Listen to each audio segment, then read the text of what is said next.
Stolen by the Alpha. A Werewolf Shifter Romance audiobook. Written by Hart. Chapter 1. The Toast That Broke Her. The air smelled of champagne and lavender, too sweet, too bright for how hollow she felt inside. Raya Calder stood beneath the twinkling canopy of golden fairy lights strung across the grand garden of the Whitmore estate, her fingers curled tight around a crystal flute of sparkling wine she hadn't touched. Her dress was silver silk, the color chosen by Lilith to complement the blush tones of her bridal palette. In reality, it rendered Raya ghost-like in comparison, pale, quiet, nearly invisible. And that was precisely the way her family preferred her. All around her, people laughed and leaned into one another, warm from alcohol and flattery. She should have blended into the background like she always did, silent, compliant, the good daughter who never caused scenes. But tonight, her silence screamed. She could feel it in the way strangers' eyes skimmed over her with momentary curiosity. Is she the sister? The one the groom grew up with? Didn't they used to be close? The way their glances flicked to her, then just as quickly away, left her skin tight and her breath shallow. The MC tapped a spoon against his glass and the crowd hushed, the kind of hush that dropped hard and fast, like a stone in still water. And then Jace Whitmore stood. Raya's spine stiffened. He looked devastating in black. No other word for it. His golden hair fell in loose waves over his forehead, his smile boyishly charming. He didn't seem like the man who'd spent the last few weeks barely looking at her. No, tonight, under the chandelier of stars and admiration, he was the future alpha, the perfect son, the groom-to-be. And Lilith, radiant in her off-white gown beside him, sparkled like the center of the universe. Jace raised his flute. If I could have everyone's attention. The crowd stilled. Raya tried to stop the trembling in her hands. I want to thank you all for being here to celebrate with us tonight, he said, his voice smooth and warm as bourbon. This weekend is about love, family, and new beginnings.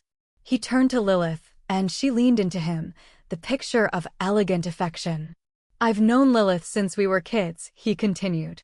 I thought I knew what my future would look like, Crescent Hollow, the pack, responsibility, but I didn't know what it could feel like until I saw her again, not as a girl with braids who stole my lunch, but as the woman who challenges me, grounds me, and makes me better. There was a soft wave of coos and clinks from the crowd. Lilith beamed. But Raya heard nothing. Her ears buzzed with static, drowning out the rest of the speech. She stared down at the wine she still hadn't sipped, catching her own reflection in the dark glass. Her lips trembled slightly. Because it wasn't true. It wasn't the whole truth. He loved me first. He had. He used to sneak through her window when they were teens, long before Lilith ever glanced his way. They used to lie under the same stars whispering dreams and fears and stupid, secret promises. He used to call her Ray. Only her. And 3 nights ago, he had whispered, please don't hate me. To Lilith, the woman I can't wait to spend forever with. His voice returned to her all at once, cruelly clear. The toast ended. Applause erupted. Glasses clinked. Someone behind her whistled. Raya smiled, mechanical, hollow. Lilith turned her head slightly, eyes locking with Raya's across the crowd.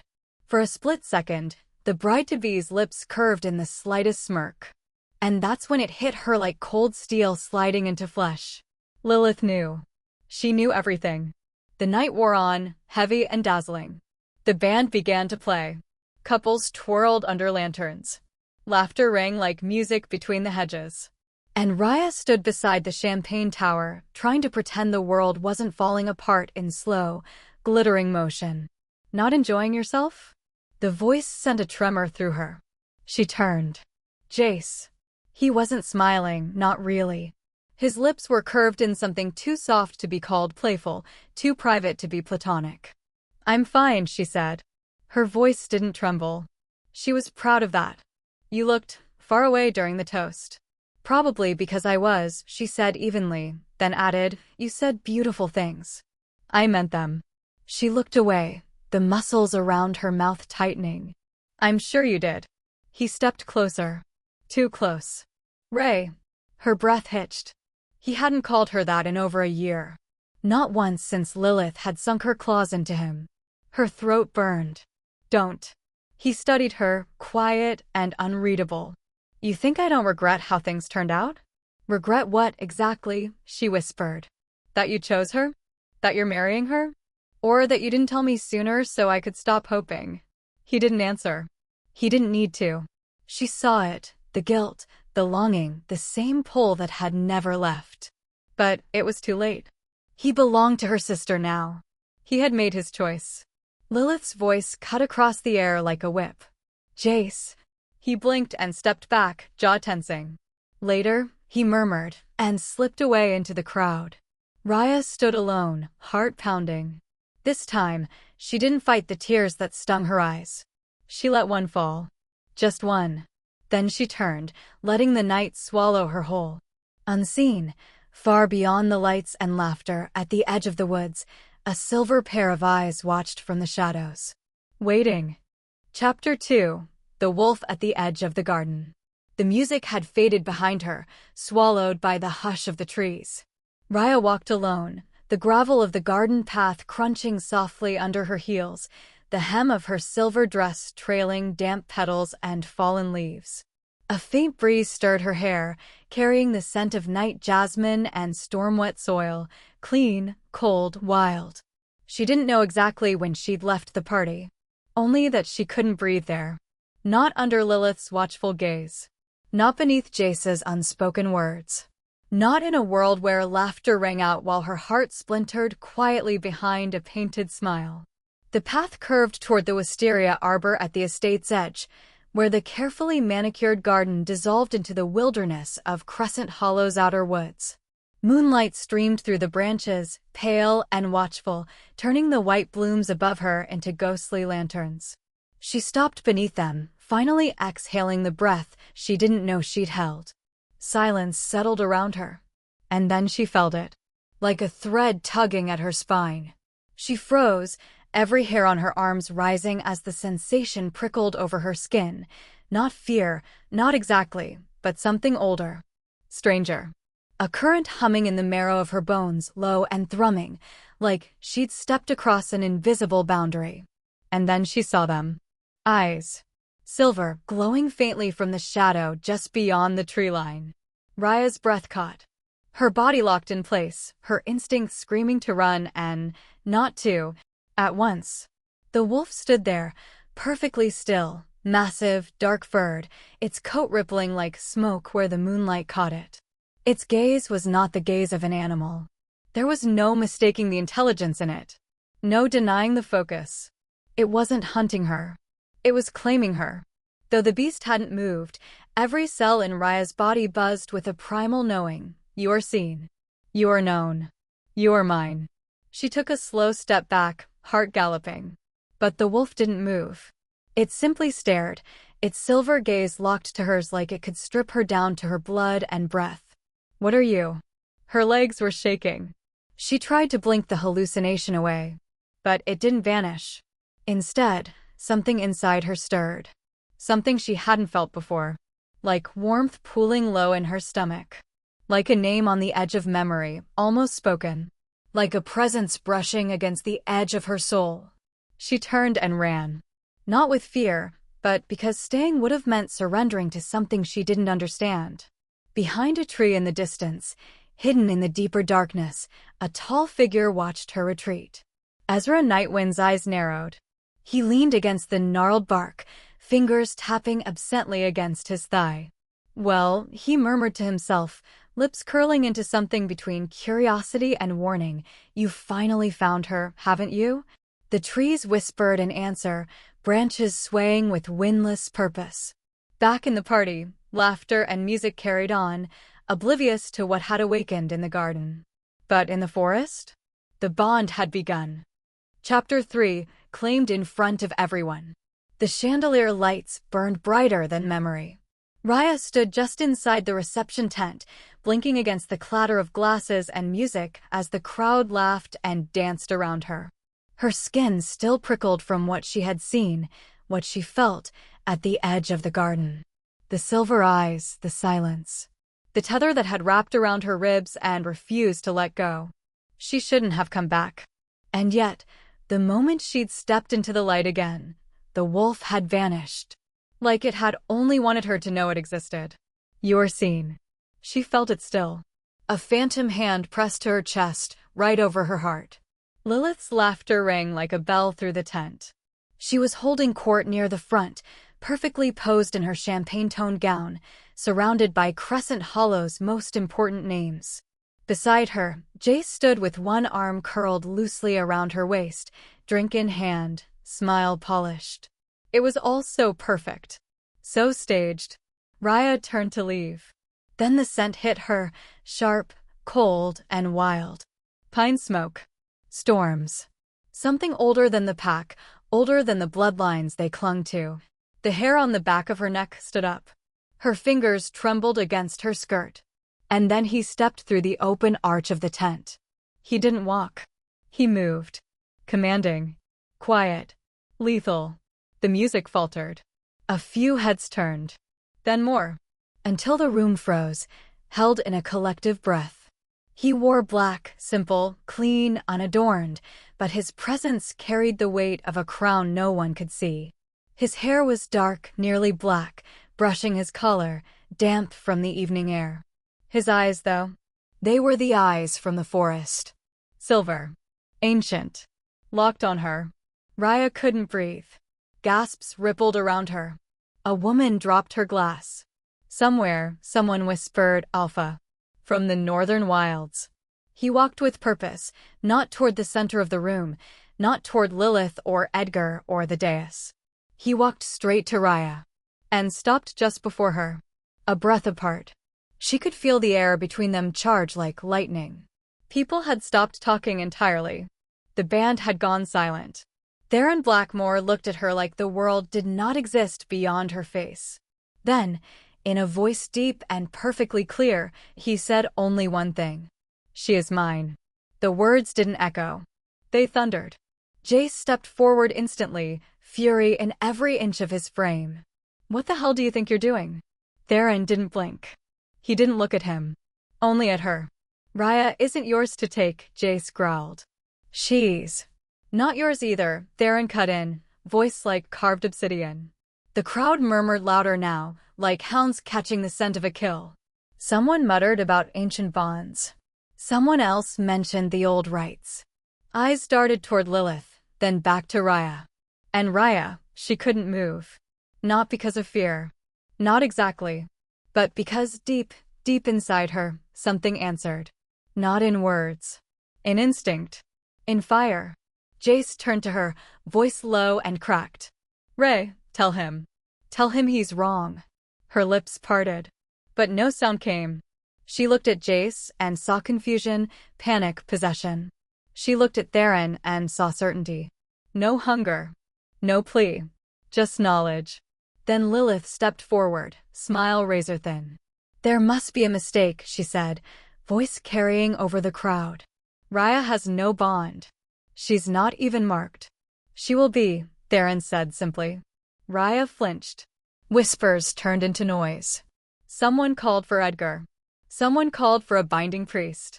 And Raya stood frozen in the eye of the storm, her skin on fire, her pulse like thunder in her ears. She wasn't the bridesmaid anymore. She was the conflict. The question. The claim.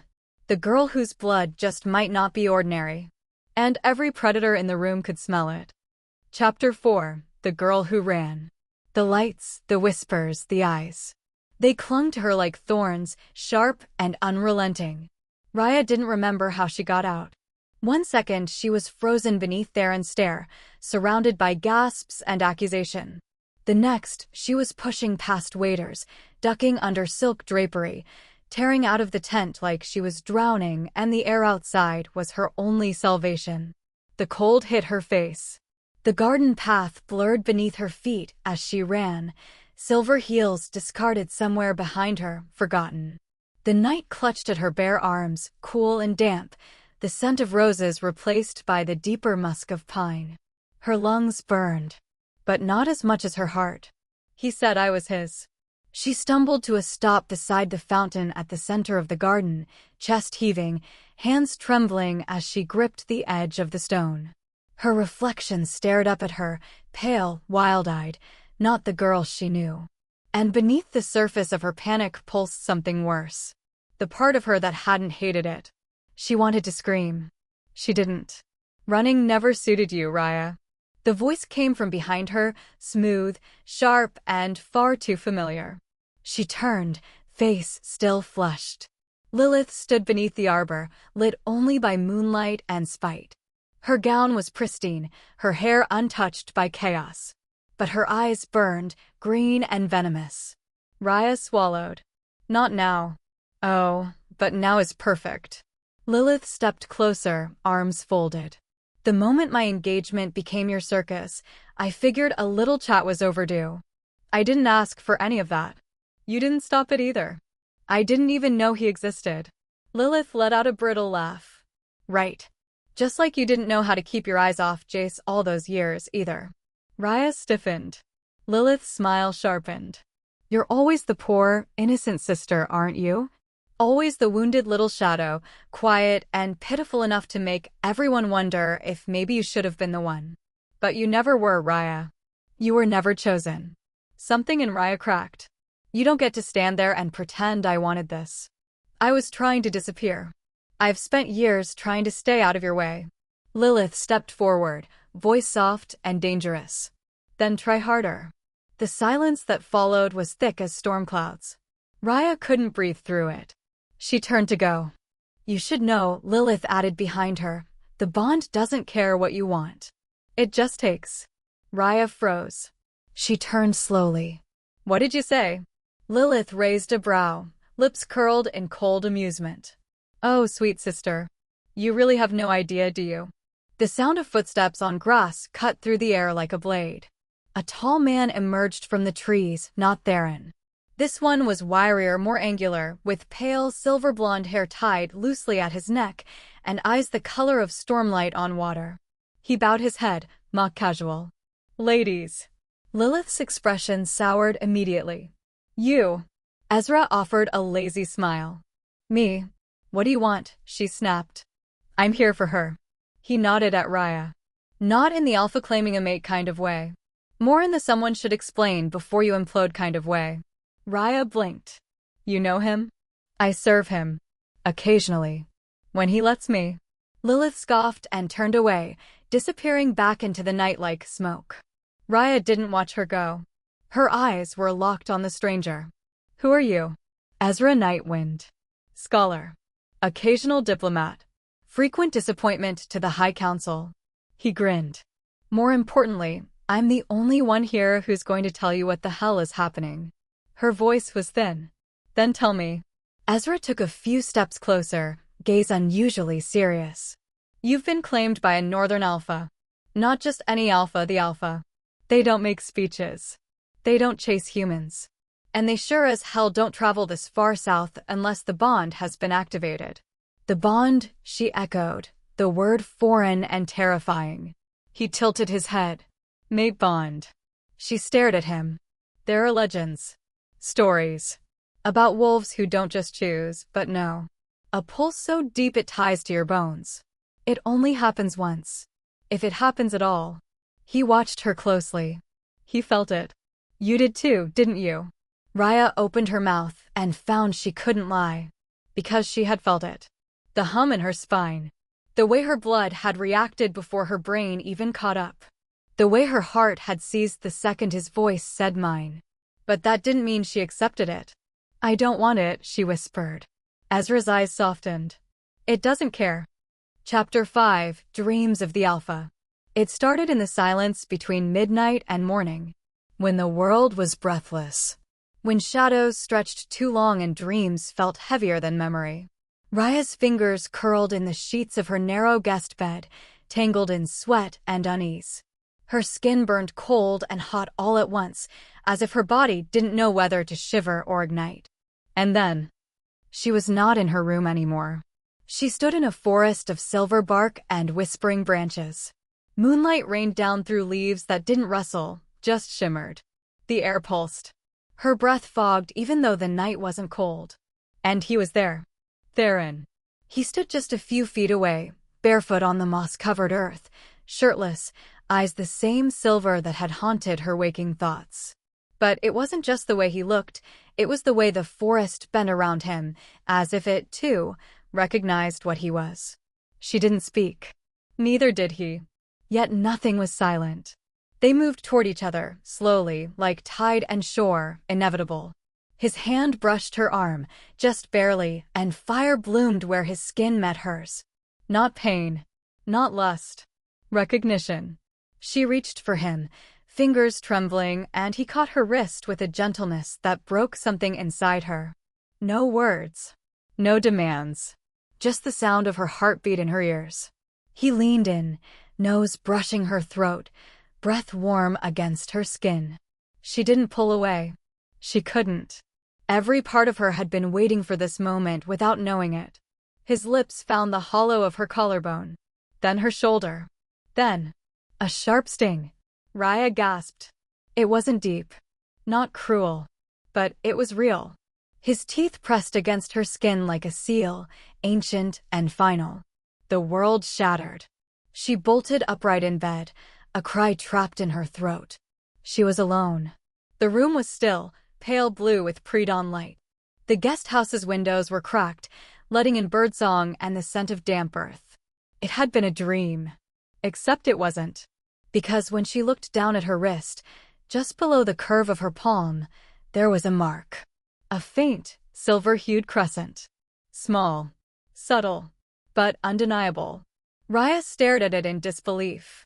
Her fingers hovered, then brushed over it. The skin was warm. Sensitive.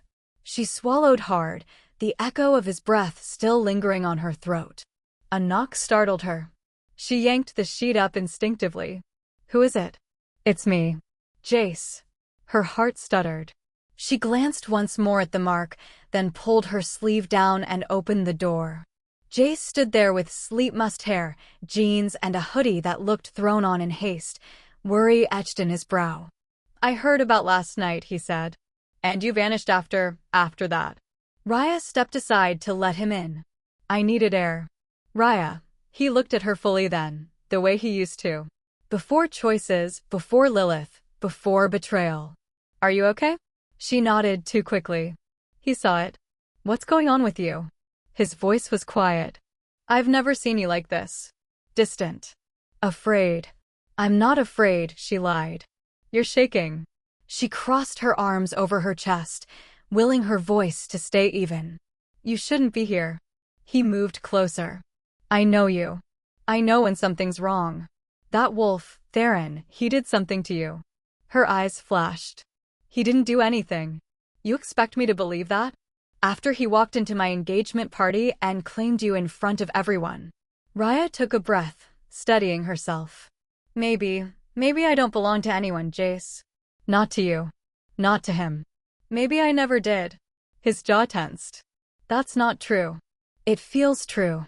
He reached for her, hand brushing hers, and suddenly she recoiled, instinctive, sharp. Because it burned. A jolt of wrongness coursed through her at the contact. Not from Jace. From herself. As if her skin now knew it wasn't his to touch. She backed away slowly, shaken. Jace stared at her. What was that? She couldn't answer. Not with the truth. Not with he marked me in a dream, and now I can't bear your hands on me. I don't know, she whispered. He looked like she'd slapped him. Then he nodded stiffly, backing toward the door. I just wanted to make sure you were okay. He left without another word. Raya stood in the center of the room, her breath ragged, her world cracking at the edges. The mark on her wrist shimmered faintly in the light. And something inside her whispered, this is only the beginning. Chapter 6, The Pull. She smelled him before she saw him. Not Jace. The other one. Pine smoke, dark leather, and something raw and wild that threaded through the air like a scent she didn't recognize, but her body did. The scent found her pulse. Pressed its thumb to it. Raya sat on the edge of the stone bench in the greenhouse, a place she'd once considered a refuge. Now, it only echoed. Every corner of her life had been peeled open and touched by something foreign since the night Theron Blackmore had said two impossible words. She is mine. Her fingers rested on her wrist, over the faint mark that had not faded since the dream. She hadn't dared show anyone, not even herself for long. When she looked at it too long, it hummed, warm, aware his. A shadow moved outside. She looked up. Theron. He was just beyond the glass wall, standing at the edge of the roses, as if he'd never left. His expression unreadable, eyes fixed on her through the fogged panes. He didn't move, didn't gesture, but she felt it. The hum, the tension, that terrifying, intimate certainty that he could feel her heartbeat from here. Her breath hitched. She stood quickly, backing away from the glass. No. She hadn't asked for this. She didn't want her body to respond, didn't want to ache in some primal way for a man who hadn't spoken a single soft word to her, who stared like he saw through her, skin and soul, and didn't flinch. That wasn't safety. That wasn't love. It was something else. Something ancient. Something claiming. She turned away from the window and almost collided with Jace. Whoa, he said, catching her by the arms. The contact made her flinch, not because of him, but because of the wrongness that surged through her. Her wolf, or whatever part of her had changed, recoiled. Jace felt it. His eyes darkened. You're cold. Are you okay? Fine, she said too fast. I didn't know you were here. He smiled carefully. I came to see you. You've been distant. She couldn't meet his gaze. A lot's happened. I know. And I shouldn't have left you to face all of it alone. Her throat tightened. He was saying the things she used to wish for. He was trying. But something inside her kept retreating. I want to fix this, he said, stepping closer. Lilith and I, that was arranged. Pushed. It doesn't feel like this. He took her hand. This time, the jolt wasn't subtle. It was instant. Like heat meeting ice. Like a magnetic field rejecting foreign metal. Her heart kicked once, hard, and she gasped. Jace pulled back. What the hell was that? Raya shook her head, voice barely audible. I don't know. But she did. She just couldn't admit it. Because the truth tasted too much like betrayal. Her fingers curled inward. I'm sorry. For what? He asked softly. For not being the same. Jace searched her face for a long time. His jaw worked, and then he nodded once. You're right. You're not the same. Then, quieter, sadder, but neither am I. He left. Raya stood alone, her pulse still riding, her wrist burning under the skin. She turned back to the window. But Theron was no longer there. Only the scent lingered. That scent that spoke to some part of her deeper than logic, louder than guilt.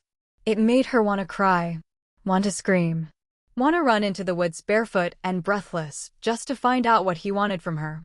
No, not what he wanted. What she was starting to want back.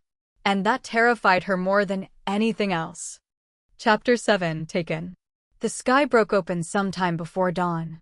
Rain poured down in sheets, hammering rooftops and roads alike, as if the storm itself had been waiting for something to snap. It wasn't until Raya heard the thunder that she realized she was no longer in her bed. She blinked against the wind, hair whipping around her face, the world rushing past in a blur of trees and movement. Her arms were wrapped tightly against a body, warm, solid, and unyielding. Her legs dangled, lifted as if she weighed nothing. And the scent hit her before anything else. Theron. Pine. Ash. Lightning. It clung to him like a second skin. Panic slammed into her chest. Put me down, she screamed over the roar of the wind, fists beating against his chest. He didn't respond. Didn't flinch. She fought harder, twisting in his grip, her voice raw and furious. You can't just take me. Still, no response. His stride didn't falter. He carried her like a storm, feet hitting the forest floor with purpose, the ground soaked and soft beneath them. Do you hear me? She shouted again, clawing at his arms. This isn't yours to decide. He stopped. Abruptly. As if her words struck deeper than her fists. They stood at the edge of a ravine, mist curling up from the drop below, the forest hushed around them. The rain slowed to a drizzle, dripping from the leaves above like tears. Slowly, Theron set her down. Gently. Raya stumbled back, breath ragged, chest heaving. "What the hell is wrong with you?" He said nothing. She looked up at him, furious. His eyes were locked on hers, glowing faintly even in the gray light. Unmoving. Waiting. "Speak," she hissed. "Say something. You have no right." Still silence. Only the sound of rain on leaves and her own heartbeat thundering. She advanced on him, shoving at his chest. "I'm not some object. I'm not your prize." He didn't move. Didn't push back. Didn't defend. And that, more than anything, unraveled her. Because he wasn't forcing her. He wasn't dragging her deeper into the woods against her will. He was standing there, waiting, letting her rage, letting her choose. Her hands trembled against his chest. "Why won't you speak?" His jaw flexed once. Then, slowly, he lifted one hand and pointed to the hollow of his throat. There, just above his collarbone, she saw it for the first time, etched into the skin, like a scar kissed by fire. A mark. A vow. Her lips parted. "You can't speak." He didn't nod. Didn't confirm. He didn't need to. The mark was the answer. Ezra's words returned to her like ghosts. They don't speak. Not unless the vow is broken. And the vow is only broken for one thing. When she accepts him back. Something fragile cracked in her chest. He hadn't taken her to trap her. He'd taken her because he couldn't stay away, and because whatever this was between them had already begun. And now he was waiting. Waiting for her to run again. Or to stay. She stepped back, shaking her head. "This isn't fair," she whispered. "I didn't ask for any of this." His eyes didn't waver. She could feel the pull in her chest again, soft and relentless, like a tide she was powerless to command. Not fear. Not desire. Recognition. It echoed in her bones, in the way the storm hushed around him, in the way her skin no longer recoiled at his nearness. And that terrified her more than being taken. Because he hadn't stolen her. He'd simply waited for her to know. Chapter 8. The cage isn't locked. The air was different here. Thinner. Wilder. Sharp with the tang of cold pine and damp moss, untouched by the perfume of parties or the weight of whispered gossip. Here, the wind didn't ask permission. It howled and moved as it pleased. And Raya Calder had never felt so trapped. She stood at the edge of what looked like a clearing, soft grass, ringed by pale stones that glowed faintly in the morning light. Beyond the stones, a dense wall of evergreens loomed, thick enough to swallow her whole. She ran. Hard. Her feet barely touched the ground as she sprinted for the trees, breath burning her lungs, silver dress catching on brambles. Just a few more feet, just a few more. Her body slammed against something invisible. Pain didn't come from impact, but from the pull. It was like her entire being hit a web spun from lightning and memory. Her legs collapsed beneath her, heart lurching into her throat as she scrambled back, gasping. What the? The air shimmered where she'd tried to cross. Like the heat haze over asphalt, only cold. Ancient. A barrier. No. No, no, no, she whispered, crawling away on her elbows. Theron stepped into the clearing behind her, silent as ever. Raya scrambled to her feet, fury and panic bleeding together. "You lied," she snapped. "You made me think I could leave." He didn't answer. Just watched her. Like he always did. Like she was the center of some orbit he couldn't abandon. "Let me go." Still, no movement. Her hands shook. "You don't get to trap me just because of some ancient bond or prophecy or whatever twisted custom this is." She stepped closer, voice rising. "You have no right to keep me here without even telling me why." Still, nothing. That silence, calm, steady, impenetrable, was worse than yelling. Worse than chains. It made her feel like her fury would evaporate before it reached him. "Say something," she shouted. He didn't. He simply tilted his head, slowly, as if trying to read her, not her words, but the fear under them. The trembling under her defiance. Her eyes burned. "Why won't you speak?" A long pause.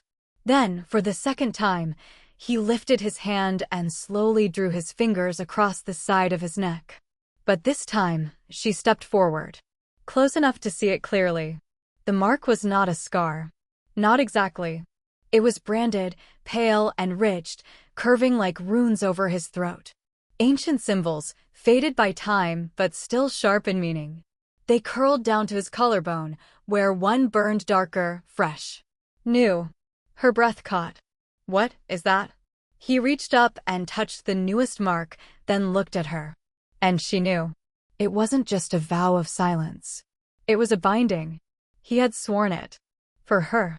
Long before she ever knew he existed. Her voice trembled. "How long?" He didn't answer. Didn't have to. Because suddenly she remembered the eyes. Not just from the garden. Not just from the dream. From years ago. A silver gaze in the dark woods. A cold night she'd thought was a dream. A pair of arms lifting her from a riverbank after she'd fallen through the ice as a child. She had forgotten. Or perhaps, been made to forget. But now it flooded back. The wolf. The silence. Him. Her knees nearly buckled. "You've been watching me," she whispered. "Since I was little." He didn't flinch. Didn't deny it. And somewhere, beyond the stones, in the shadow of the trees, another figure watched. Rowan Blackmore. Theron's older brother stood cloaked in furs, gaze unreadable as he observed the scene. Arms crossed. Eyes calculating. So Rowan thought, as Theron stood silent before the girl with trembling hands and fire in her voice. "You finally brought her here." But he said nothing. He only turned and vanished into the trees. The bond had begun. But so had the war. Chapter 9. He smells like storms. The rain hadn't let up for hours. Thunder grumbled low across the northern sky, distant but constant, like a beast pacing just outside the door. Raya sat curled in a worn leather armchair near the hearth, legs pulled to her chest, watching flames crackle and hiss. The firelight danced across stone and shadows, but nothing inside the cabin felt warm. Not when he was here. Theron sat across from her, elbows on his knees, shirt damp and clinging to his arms. He hadn't moved much. He never did. Stillness clung to him like a second skin. And silence. Always silence. Raya hated how aware she was of him. Of the rise and fall of his chest. The tension in his jaw. The sheer size of him in such a small space. He didn't even look at her now, and still the air between them felt like stretched wire, taut, fragile, on the edge of snapping. The storm outside howled louder. Wind rattled the shutters. "Do you ever blink?" she asked, her voice brittle from too much stillness. Theron didn't answer. Of course he didn't. She rolled her eyes. Right. Vow of eternal silence. How noble. Still nothing. Raya stood abruptly, needing to move, to pace, to breathe. Her bare feet padded across the wood floor as she turned her back to him and stared out the narrow window. Rain streaked the glass like veins. "You can't keep me here forever," she said quietly. No response. She spun around. "I don't care what bond you think exists between us. I'm not yours. You don't get to just claim me like some prize." He stood. Not fast. Not threatening. But it was enough to stop her words mid-breath. He moved to the corner of the room, opened a chest, and pulled out a bundle of folded cloth. Then he walked to her, slow, steady, and held it out. Dry clothes. A clean shirt and leggings. Soft, simple. Unthreatening. She didn't take them. His eyes searched hers. And she realized he knew. That her hands were shaking. That she hadn't slept in 2 days. That she was soaked through from her run at the barrier earlier. He didn't offer comfort. Just the means to reclaim it for herself. Raya swallowed, throat tight. She took the bundle and muttered, "Thanks," barely above a whisper. As she turned to head toward the washroom, he moved closer. Too close. The air shifted. Her breath caught. Because there it was again, that scent. Not cologne. Not earth. Not something human. But storm. Fire. Cold iron and old trees. A scent that had wrapped itself into her skin that night in the woods and now curled behind her ribs like a secret.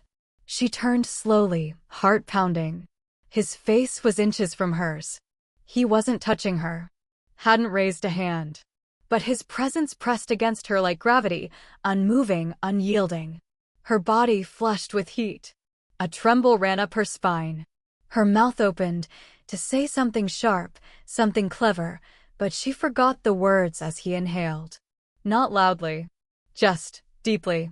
Like he was learning her with his senses alone. Her chest rose. He didn't blink. Didn't smile. But his eyes lowered, just briefly, to her lips. And suddenly she couldn't breathe. Why am I reacting to this? She hated how her body leaned forward before she could stop it. How every instinct screamed to close the gap. How her blood surged, wild and hot, aching in places she didn't want to acknowledge. She jerked back. Hard. Don't. Theron froze. And in that pause, something passed between them. Not anger. Not rejection. Fear. Not his. Hers. Because for the first time, she realized something far more dangerous than being kidnapped or marked. She wanted him. And she didn't know why. Didn't know what to do with the way her body whispered yes while her mind screamed no. Didn't know what to do with the part of her that had never felt this for Jace, not like this. Not instinctual. Not as if she'd been carved from some ancient script that only Theron could read. She clutched the clothes to her chest and stumbled away. I need space. He didn't follow. Just stood there, still as the dark behind lightning. When she slammed the washroom door shut and leaned against it, heart racing, she realized she was trembling not from fear of him, but from fear of herself. Chapter 10: The Boy Who Hesitated. The Whitmore estate had never felt like home to Jace. Not really. Its hallways were too pristine. Its walls too full of portraits painted to impress, not remember. Even now, the morning sun poured through its windows like golden syrup, thick, heavy, artificial.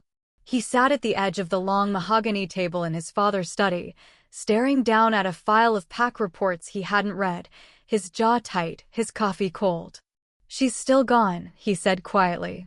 Across from him, Edgar Whitmore didn't look up. The mayor of Crescent Hollow kept scribbling notes with surgical precision. "She wasn't taken," Edgar said flatly. "She followed instinct. If you're so concerned, perhaps you should have claimed her first." Jace's fingers curled around the mug. "You knew." "I suspected. The Northern Alpha doesn't leave his territory without purpose." "You used her," Jace said, voice low and sharp. "Let her stand there beside us, beside Lilith, knowing she was marked." Edgar finally looked up, gray eyes narrowing. "I protected your future. You're to marry Lilith Calder. That alliance binds Crescent Hollow and the Southern Pack. That matters, Jace. More than your feelings." "My feelings?" His voice rose. "Too much." He stood suddenly, chair scraping the floor. "You mean the part where I grew up loving someone I wasn't allowed to choose? The part where I watched her disappear with a wolf who hasn't spoken a single damn word to her, and no one cares what she wants?" A quiet knock interrupted them. The door opened. Lilith stood there, framed in soft silk and fury. Her hair was still curled from the night before, her makeup smudged. She looked like a porcelain doll thrown too hard against the floor. She stared at Jace. "You're calling off the wedding." He didn't answer. "You won't even deny it?" Still silence. Lilith's voice cracked. "Is it because of her?" That made him look up. "Lilith. Don't lie. I saw the way you looked at her.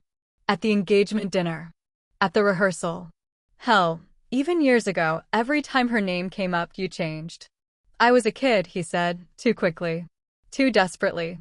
"No," she said, stepping into the room. "You were in love with her, and you still are." He couldn't deny it.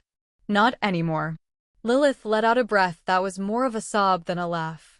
"So all this perfect pairing, this pack alliance, was just you pretending."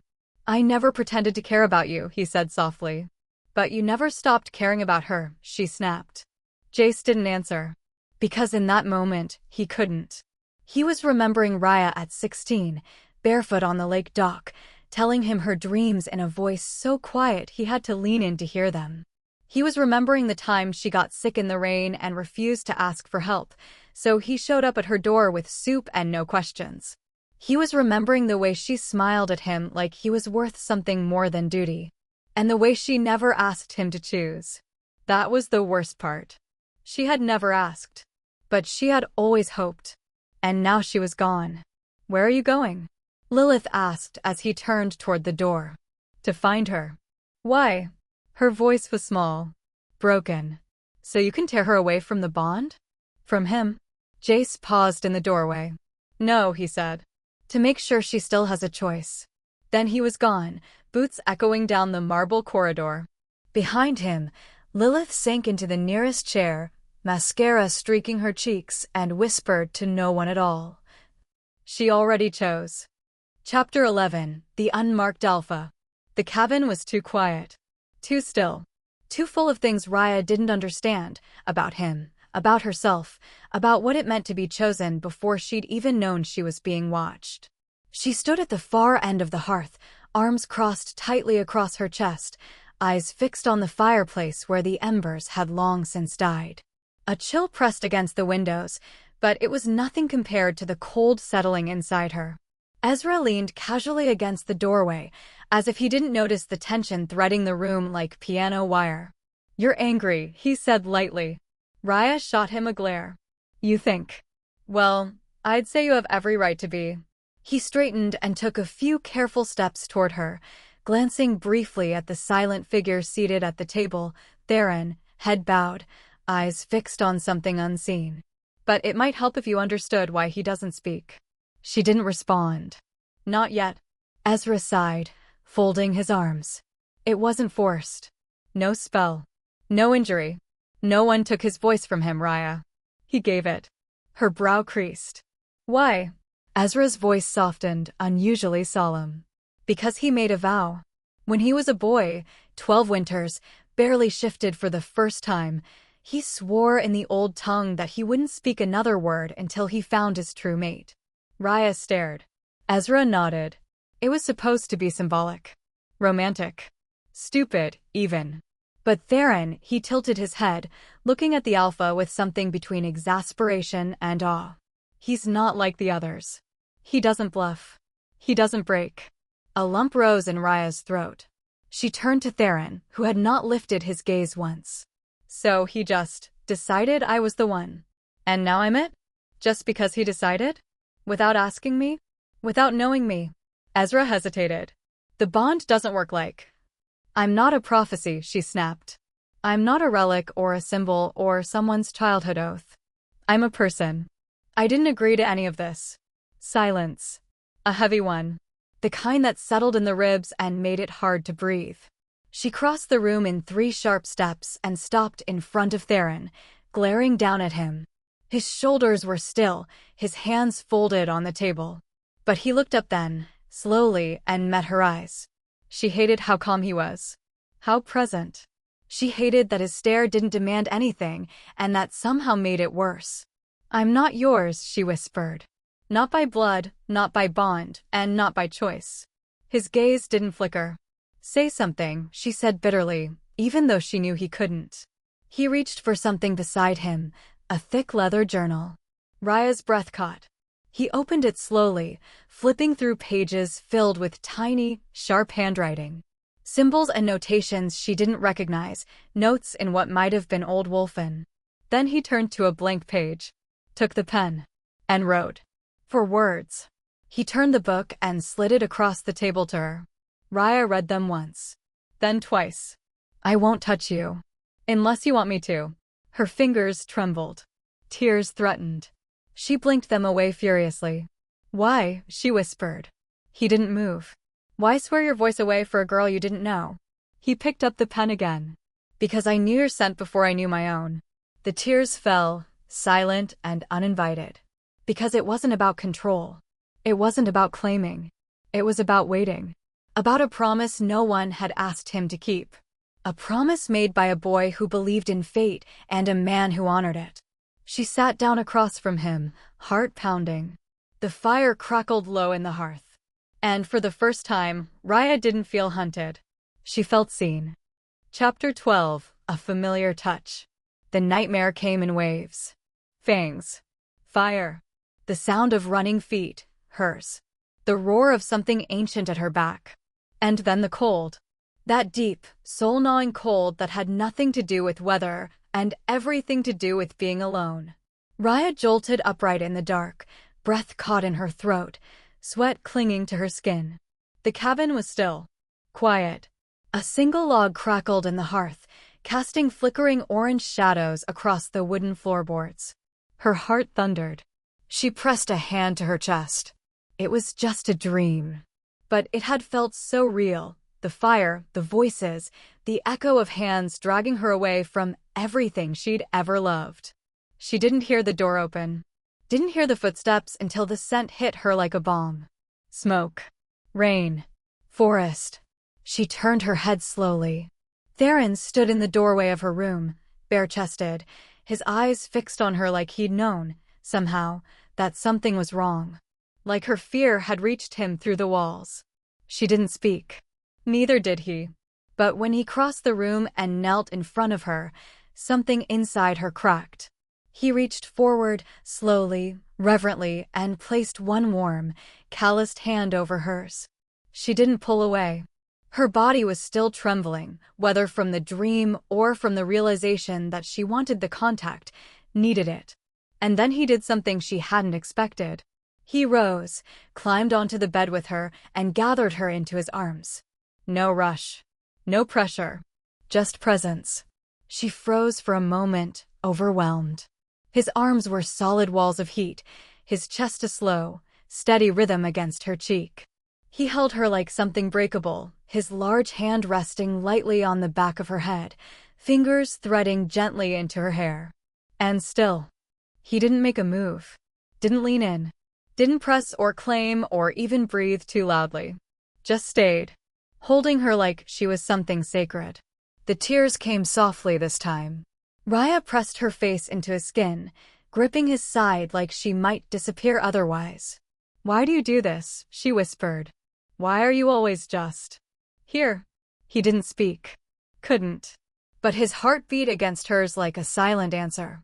She shifted slightly, lifting her face to look up at him. His eyes glowed in the firelight, soft and silver, trained entirely on her.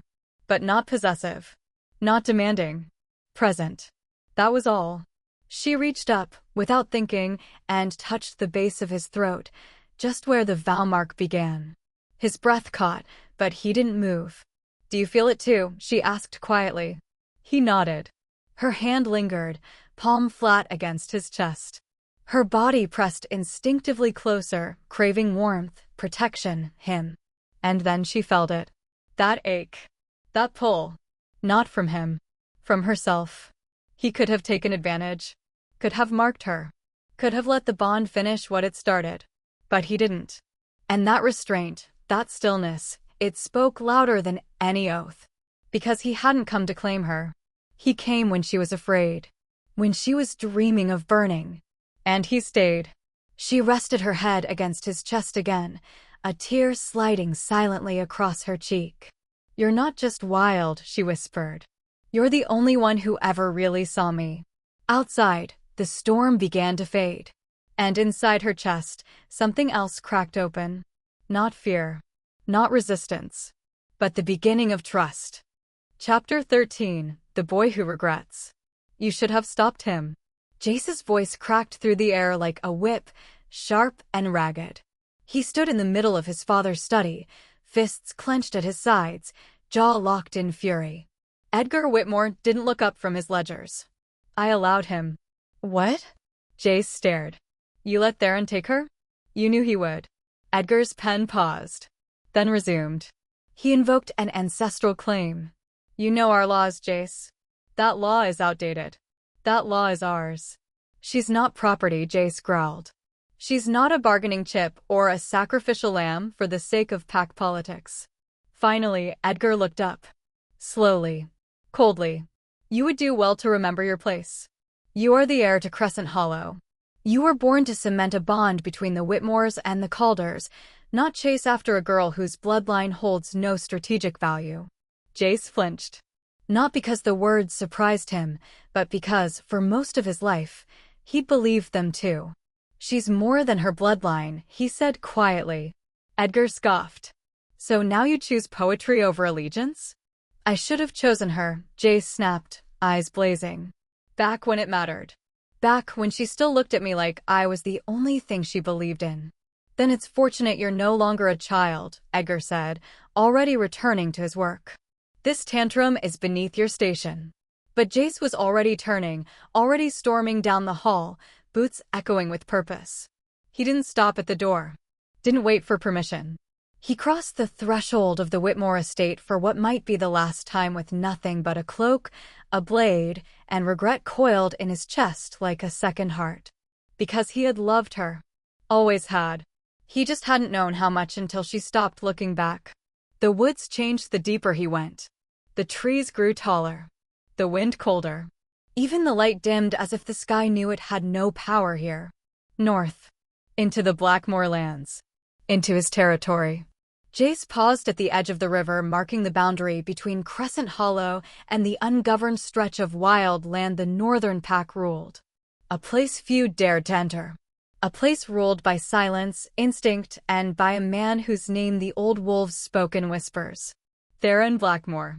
Jace knelt at the riverbank. Footprints. Fresh. Large. Not hers. His. So he followed. Into the trees. Into the dark. Into the cold. He didn't care if he was seen. Didn't care if Rowan, the older brother, the more dangerous Blackmoor alpha, was watching from the shadows, amused by the arrogance of a southern air. Let them watch. Because Jace had made his choice. Too late, maybe. Too foolish, certainly. But it was his. And he would find Raya Calder again. Even if it killed him. Chapter 14, Moonblood. The needle barely pricked her skin. But it was enough. Raya watched as Ezra drew the thin vial of blood from her arm, his expression unusually tight. His usual smirk had faded somewhere between just a quick test and don't worry, it's routine. Now he wouldn't look her in the eye. She pulled the sleeve of her sweater down. So, Ezra held the vial up to the light. The blood shimmered oddly in the glass, darker than normal. Denser.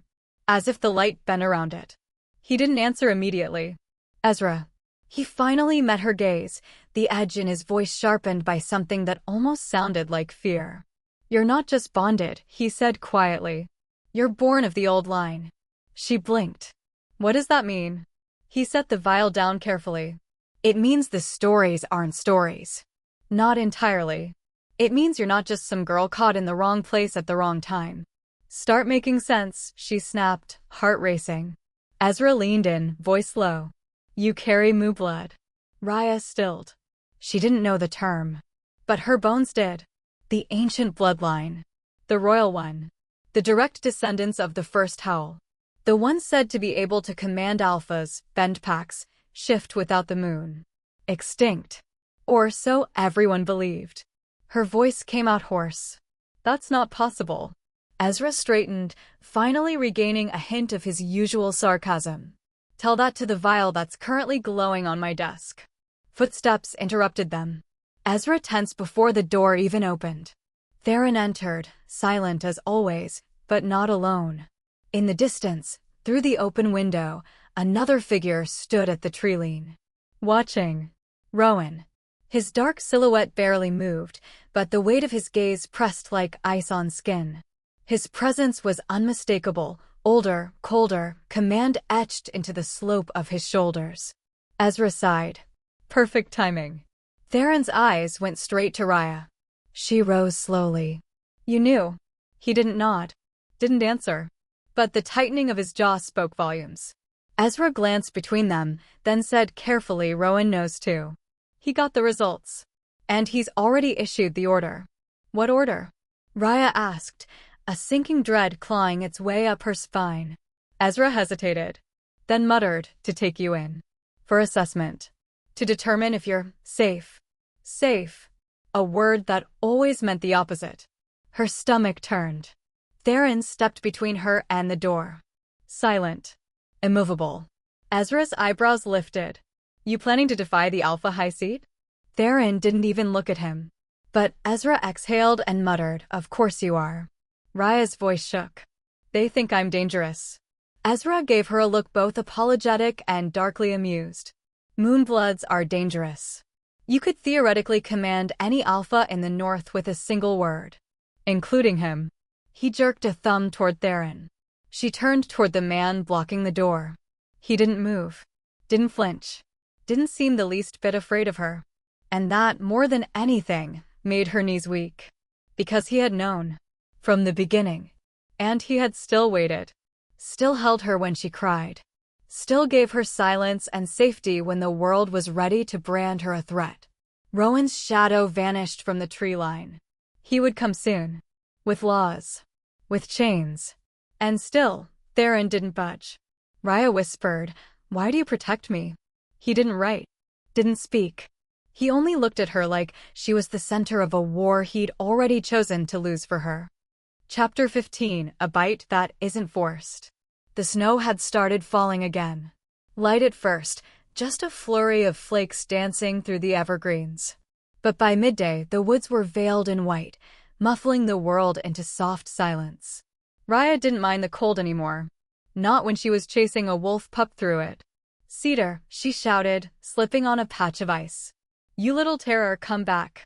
The young wolf barely shifted, all paws and ears, yipped once in glee and darted between two snow-heavy trees. "Ezra's going to kill me," she muttered, breathing hard. "Or worse, ask me to babysit again." She followed the pup into a small, stony hollow, heart pounding a little too hard. That was when she heard it. The snarl. Low. Predatory. Not Cedar. Something else. Raya turned just in time to see the shadow lunging through the snow, a thin, starved rogue, its fur matted and eyes yellowed with madness. No thought. No hesitation. Just instinct. She stepped in front of Cedar. The wolf's claws slashed across her palm as she shielded the pup, her cry sharp and immediate. But before it could lunge again, a silver blur hit the rogue midair and tore it to the ground. Theron. He shifted mid-motion, half fur, half man, eyes glowing like winter stars. The rogue yelped once before going still. Silence. Then snow. Falling again, gently, as if nothing had happened. Raya dropped to her knees, gasping, pressing her hand against her stomach to stanch the bleeding from her palm. Theron was beside her in a breath. She tried to smile. "You always show up right after I do something stupid." He didn't answer. Just knelt before her, took her injured hand in both of his, and brought it to his mouth. She froze. Not in fear. In recognition.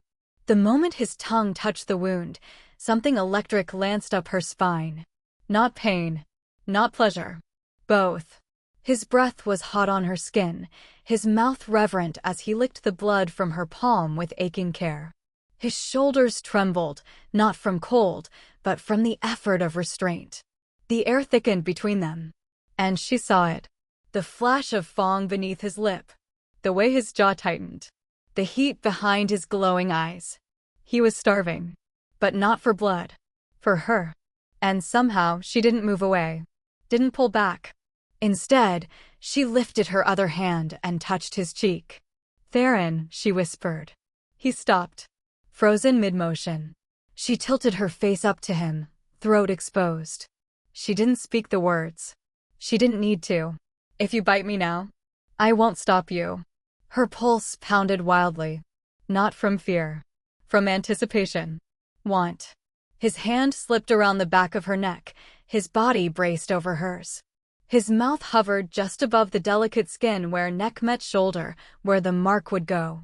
His breath shook. His teeth grazed her skin. And then he pulled away. Abruptly.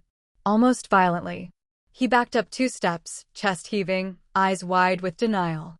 As if he'd nearly crossed a line he'd spent a lifetime vowing never to breach without permission, without clarity, without love freely offered. And Raya didn't feel rejected. She felt seen. And safe. For the first time, she realized something that broke her in ways Jace's betrayal never could. Theron wanted her more than anyone ever had. But he wanted her to want him back on her own terms. Not as a bond. Not as prophecy. As herself. And that was the most dangerous thing of all. Because she could feel herself wanting him too. Not despite what he was. But because of it. Chapter 16, When the Moon Called Me. The moon rose like a breath held too long, slow, silver, sacred. Raya stood barefoot in the snow-ringed glade, wrapped in a fur-lined cloak, breath misting in the air. Around her, wolves, some half-shifted, some still in human form, gathered in a circle of reverence. Ezra stood at her side, hands clasped behind his back, his voice unusually calm. "This is how we call the old magic," he said. "Not through blood. Not through words. Through silence and surrender." She didn't know what she expected. Fire. Pain. Voices. But when the ritual began, there was only stillness. One by one, the wolves tilted their heads to the sky and howled, long, low, bone deep. The sound was ancient. It wasn't mourning. It was remembering. And then something stirred in her chest. Not a thought. Not a feeling. A pull. It started low in her spine and curled upward into her lungs, a vibration that had no language but carried meaning all the same. The moon saw her. And she saw it. She blinked, breath catching. The trees shimmered. The earth pulsed. And for the first time, she felt the echo of power not placed upon her, but rising from within. Ezra's voice was hushed. "You're not becoming something new, Raya. You're remembering what you are." She didn't answer, because tears were already streaking her cheeks, silent and warm. The howls still lingered in the air. And then, a branch snapped behind her. She turned, cloak whipping around her ankles. A figure emerged from the dark woods, his steps hesitant, his eyes trained only on her. "Jace," she breathed. He looked different. Older. Hollow-eyed. Snow-dusted and travel-worn, but still wearing that same desperate edge she used to mistake for love. "Raya." His voice cracked. "I had to see you." Ezra tensed beside her, but said nothing. Raya stared. "How did you find me?" "I followed the bond," Jace said quietly. "Or what's left of it." A beat passed between them. He took a step closer. "Please. Come back with me." She didn't move. "The pack needs you. I need you. You don't belong here." Her breath hitched. Ezra's expression flickered. Amusement? Pain? It was hard to tell. Raya turned her eyes back to the moon, her heart in chaos. The pull toward Theron, toward the bond, the silence, the safety. And the history with Jace, the memories, the warmth, the boy she once imagined a future with. Two worlds. Two instincts. Two versions of herself being pulled in opposite directions. Jace took her hand gently. "We could start over. You and me. We never had the timing right before, but now." She looked down at their hands. And for the first time, she noticed. Her hand didn't fit there anymore. Not the way it used to. Not the way it did when she was a girl still waiting to be chosen. And she knew. Even if she left with Jace, a part of her would never leave here. Chapter 17, Two Roads, One Fire. The snow hadn't yet melted from Raya's hair. She stood between them, one man carved from memory, the other shaped from silence, and felt like her lungs didn't belong to her anymore. Jace on her right, Theron on her left. Neither moved. Neither spoke. But the air between them was a battlefield. Theron's eyes, silver and unreadable, flicked once toward Jace. No challenge. No invitation. Just presence. Steady. Watchful. Jace's jaw clenched. "You don't speak. That's your whole thing, right? But maybe say something now. Maybe explain why you think she belongs to you." Theron didn't even blink. He didn't need to. His stillness was the answer. "I was there for her," Jace went on, voice rising with every syllable. "When she broke her leg at 13, when she failed her shifting trial, when her mother died, I was there. You? You were just watching." Raya flinched. Theron's hands curled once at his sides, but he didn't move. Didn't rise to the bait. He simply stared at Jace like he was measuring something far deeper than words. I loved her before you even knew her name, Jace spat. Finally, Theron stepped forward. Just one step. And the whole glade changed. Jace's shoulders drew back instinctively, every alpha muscle tensing like a drawn bow. The pull between them was primal. Alpha versus alpha. Claim versus history. But still, no teeth. No claws. Just the weight of two fates that had no space to share the same moon. Raya pressed a hand to her chest, breath coming faster. Too much. Too close. Too many lives wrapped around hers like barbed wire. She gasped. I can't. The world tilted. Voices blurred. And then, darkness. When she came to, the first thing she felt was warmth. Not sunlight. Not blankets. Him. Theron. His heartbeat beneath her ear. The sound of his breathing, a steady, grounding rhythm. She blinked, eyes focusing slowly.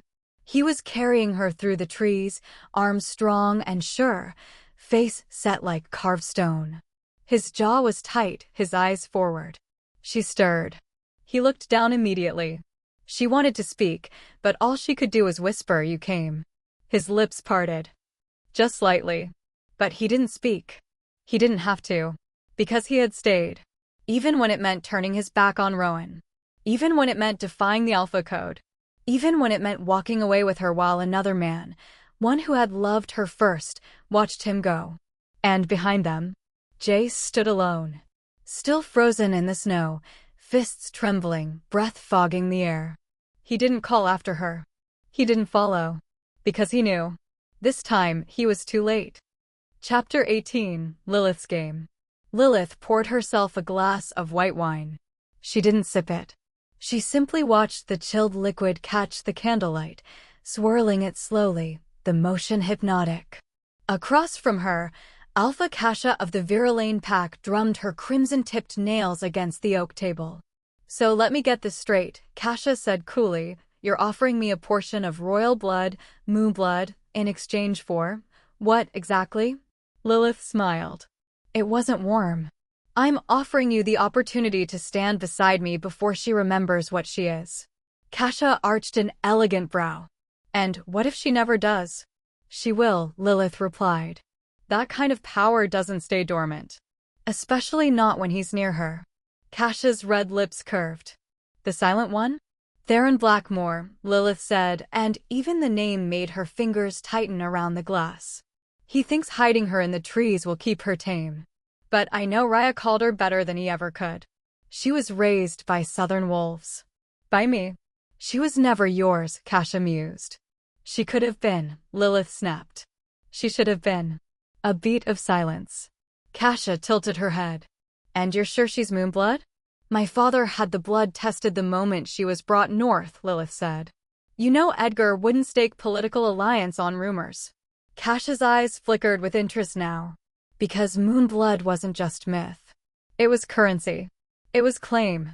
And if Lilith had access to it, whether through alliance or conquest, then the entire South could shift. Lilith leaned forward. Help me bring her back. Help me split the bond. We share the power, and you'll have a say in how the North is redrawn. Kasha took the glass from her hand and drained it in one smooth motion. War is a messy thing, Lilith. So is silence, Lilith replied. And I'm done keeping mine. Back in Crescent Hollow, Lilith stood before the old stone gathering hall, the southern banners rippling behind her. Villagers pressed close, wolves and humans alike, wary and restless. She could feel it, the fear, the anger, the helplessness simmering beneath the surface. All they needed was a spark. So she gave them fire. She is not what you think, Lilith said clearly, her voice ringing across the crowd. She was taken into the woods and marked by a wild alpha who answers to no law, no pack, no one. Murmurs spread. She carries Moonblood, Lilith continued. And if left unchecked, she could bend any alpha to her will. Including ours. More gasps. Confusion. Concern. She is not a daughter of Crescent Hollow anymore, Lilith said, letting the last word drip with venom. She is rebellion in a pretty dress. She is a threat to every law we stand by.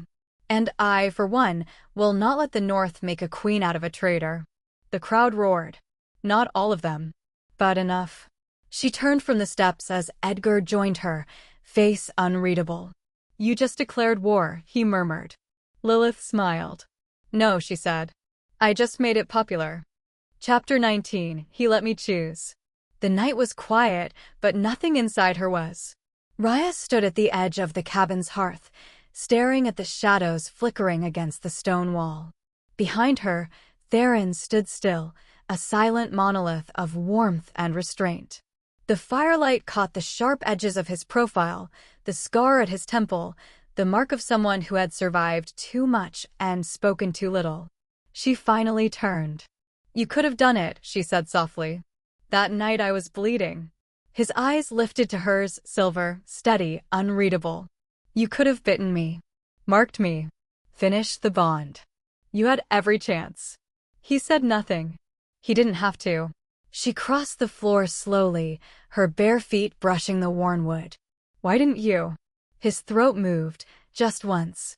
Then, with the slowness of someone offering their very soul, Theron sank to his knees before her and tilted his head, baring his throat. Exposed. Vulnerable.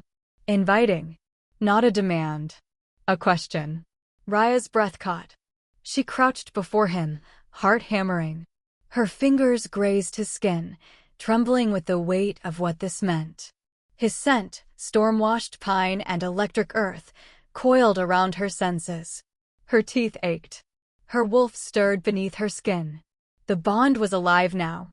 Pulling. Burning. Begging. All it would take was one bite. And she would be his. And he would be hers. Not just spiritually, but physically. Permanently. Her lips hovered over his neck. So close. He didn't flinch. Didn't breathe. Just waited like he'd always waited. For her.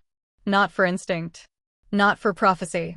But for the girl who had never once in her life been given the right to choose anything at all.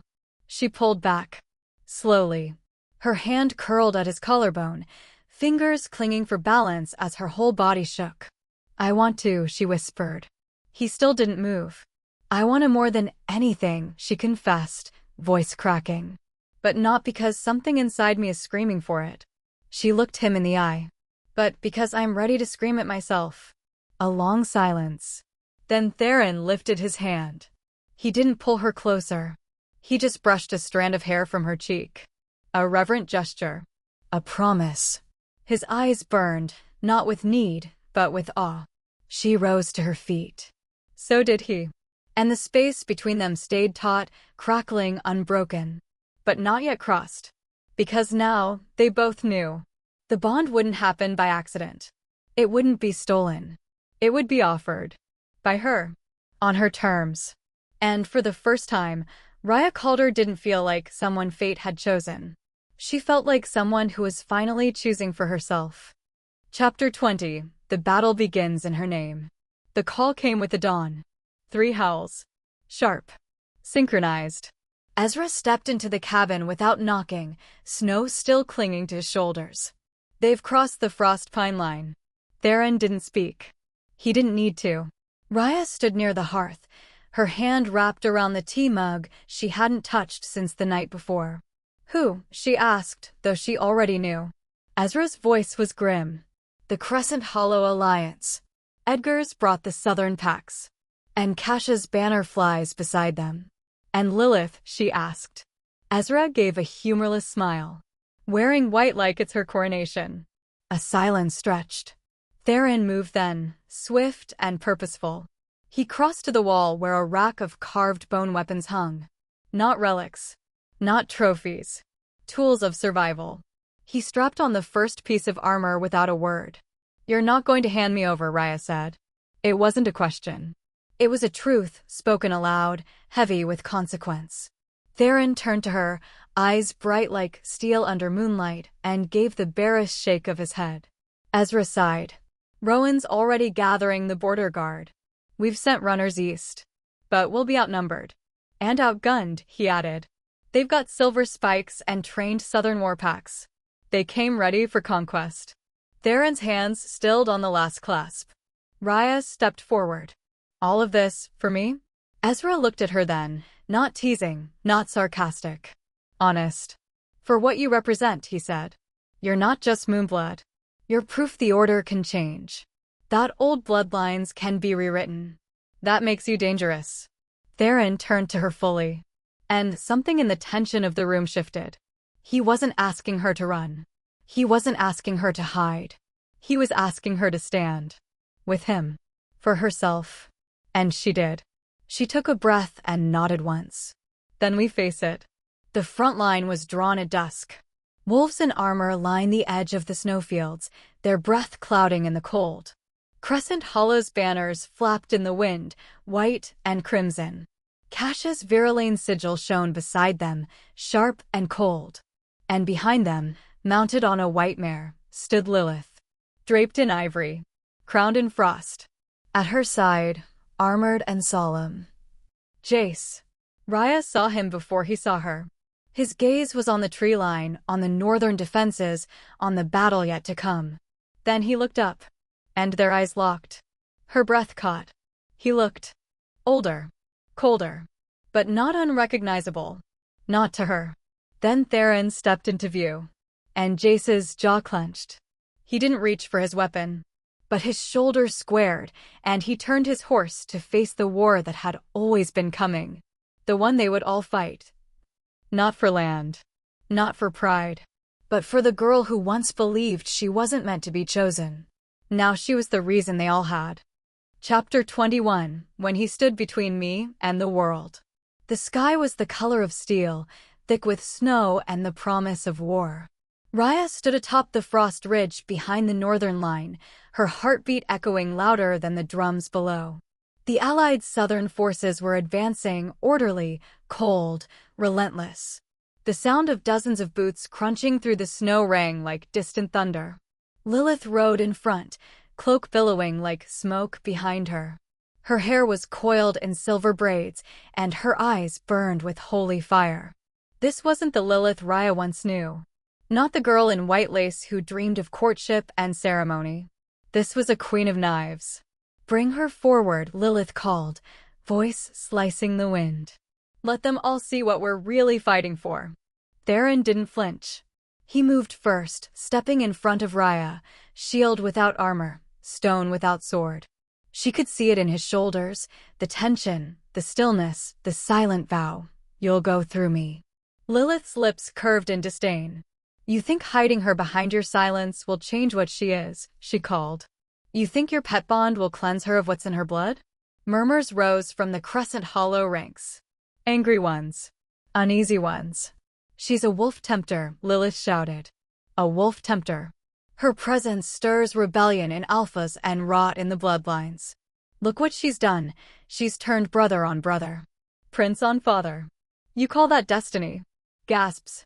Shouts. A few began chanting. Hand her over. Cleanse the blood. Someone hurled a rock. It landed just short of Raya's feet. Her breath hitched, but Theron didn't move. Didn't step back. Didn't lash out. He simply stood. Between her and the world. Between judgment and her shaking knees. Between history and her name. And in that silence, Raya saw every time he'd done this before. Every time he'd shielded her not with force, but with stillness. Not with noise, but presence. And something inside her shifted. Not in fear. Indecision. Her fingers trembled at her side. Then reached out. She slid her hand into his. Firmly. Deliberately. Gasps rippled through the air like lightning cracking the clouds. And still she held on. For all of them to see. Jace stepped forward from the line, his expression unreadable. He didn't speak. Didn't draw his weapon. He just watched. As Raya called her, once a girl hidden behind promises, behind bloodlines, behind others, stood beside her alpha. Not as a prize. Not as property. But as someone who chose. And the world paused. Not surrendered. Not yet. But stilled. Because something louder than battle had just been declared. Allegiance. Chapter 22, The Bite That Bound Us. The world had gone quiet. Even the wolves had stopped howling. Snow blanketed the earth in hushed reverence, as if the land itself knew what was about to happen under the eye of the moon. Raya stood at the edge of the frostwood clearing, her breath visible in the frigid air, her heartbeat loud enough to drown out the stars. Behind her, the camp lay in uneasy stillness. The war would begin at sunrise.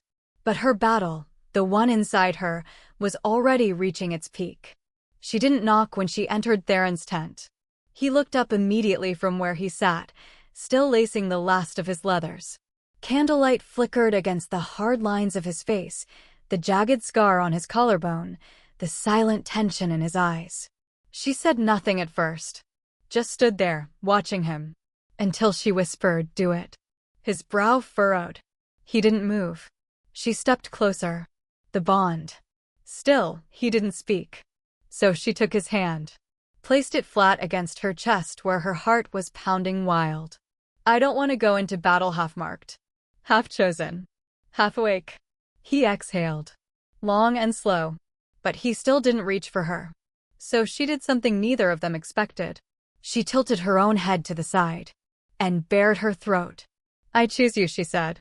"Now choose me back." For a second, she thought he might refuse, that his restraint might outweigh his instinct one last time.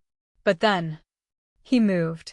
Swift and smooth, he stepped into her space, his hands cradling the sides of her face like she was something sacred. His breath ghosted over her skin. His lips brushed her pulse point. And then, fangs. Not cruel, not savage, but final. His teeth sank in, sharp and deep, right at the juncture of her neck and shoulder. She gasped, not in pain, but in completion. Her body pulsed. Her soul burned. Images, his memories, his grief, his silence, flooded her mind like a second heartbeat. And then, she bit him back. Her own teeth, sharpened, sure, pierced his collarbone. And something ancient awakened. Moonlight poured down like a crown of silver fire. Her veins lit up like lightning. Her senses exploded outward. She could hear Ezra, 2 tents away, praying under his breath. She could smell the fear in the distant southern guards. She could feel every root of every tree beneath her feet, every wolf in the territory that carried her name in their blood whether they knew it or not. And when she opened her eyes, they glowed. Not golden, but silver. Theron staggered back, breath caught, as if even he hadn't expected what she had become. Not just marked. Not just bonded. Awakened. Her voice, when it came, was low and steady. "The storm is coming." He nodded once, eyes wide with something like worship. And she whispered, "Let it." Chapter 23. Betrayal in a Familiar Face. The battle began before the first sword was drawn. Jace had been riding along the edge of Kash's flank all morning, his wolf pacing just beneath the surface. The weight of his father's expectations clung to his shoulders like old chains, heavy and rusted.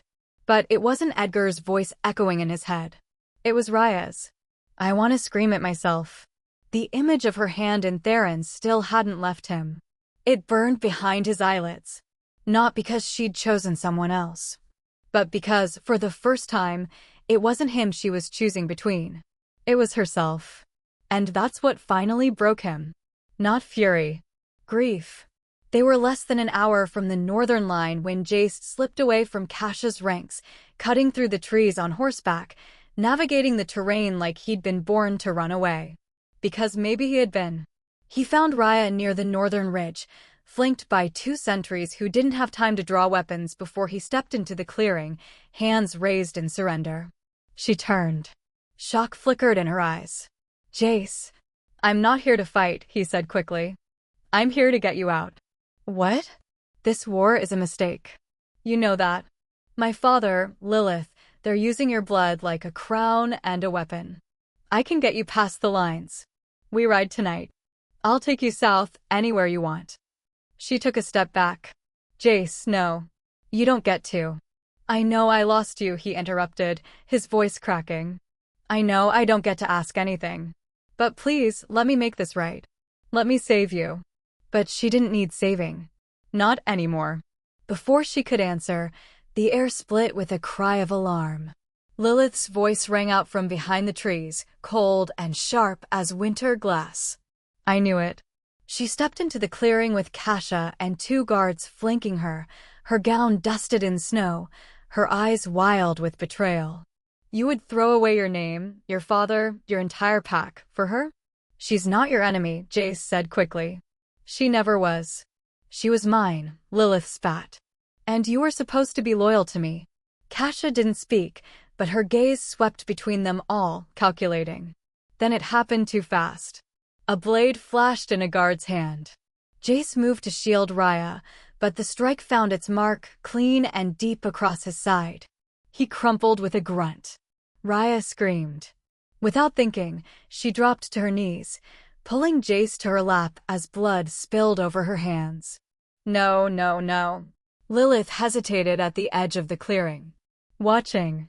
Judging. Raya looked up, eyes alight with fury. She didn't call for Theron. She didn't cry for help. She rose, blood on her hands and silver in her veins, and stood between Jace and the world. The same way someone had once done for her. Lilith faltered. Raya didn't. She turned to Kasha, voice clear. If you let this war start, it won't end with me. It'll end with all of us. Then, to Lilith, he's not your pawn anymore. And I'm not your shadow. Lilith's lip curled. You think he loves you still? I don't need him to, Raya said quietly. I just don't want him to die for the wrong side. She knelt again, cradling Jace as he winced. You came to save me, she whispered. But I've already been saved. And in her heart, for the first time, she saw Jace clearly.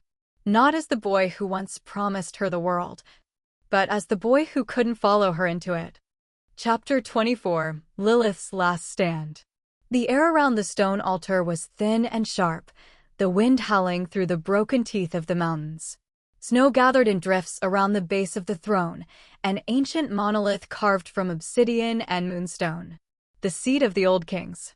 Lilith stood before it in silence, her cloak snapping behind her like a banner. Kasha lingered at the edge of the altar platform, arms folded, expression unreadable. She's coming, Kasha said at last. Lilith didn't look up. I know. Kasha tilted her head. You could still end this. If you leave now, your people might survive what's coming. I'm not leaving, Lilith said quietly. Kasha didn't press her. She turned, descending the icy steps, vanishing into the haze below. And then Raya appeared. No armor. No guards. Only a dark cloak, a steady gaze, and a presence that made the very snow seem to part for her. Lilith turned, smiling without warmth. So the prodigal daughter finally arrives. Raya stopped a few feet from the throne. I'm not a daughter of Crescent Hollow anymore. Don't flatter yourself, Lilith said. You never really were. The silence that followed was brittle. Raya's eyes flicked to the ancient seat behind her. You really think you can restart the Southern bloodline with Kasha's help? Lilith shrugged. Why not? She wants power. I want a crown. And the world is already broken. Why not rebuild it in our image? Raya's voice was quiet. And you think sitting in that chair will fix the emptiness inside you? Lilith flinched. Just once. But Raya saw it. You always hated me, Raya said. No, Lilith snapped. I didn't hate you. I wanted to hate you. That's different. Raya said nothing. Lilith took a step forward, her voice trembling despite the venom. Do you know what it's like to be the firstborn and never be the favorite? To watch your mother brush your sister's hair with gentler hands? To hear her say your name like it was a chore, but whisper hers like a prayer? Raya's breath caught. She was cruel to you. Lilith laughed, bitter and sharp. No. She forgot me. That's worse. She paced now, energy unraveling. I tried everything. I became the perfect daughter. I mastered court speech, memorized lineages, stitched banners by hand. And then you showed up with your silver eyes and your quiet mouth, and suddenly I was in the shadows. I didn't ask for any of it, Raya whispered. Exactly, Lilith hissed. And you still got it. Raya stepped forward slowly. This isn't about a throne. It never was. Lilith's eyes gleamed. No. It's about being seen. Once. Just once. Like I mattered more than a prophecy. Like I mattered. Silence fell between them, thick and unbreathable. Then Raya said the only thing she could. I'm sorry. Lilith blinked. But she didn't cry. Didn't collapse.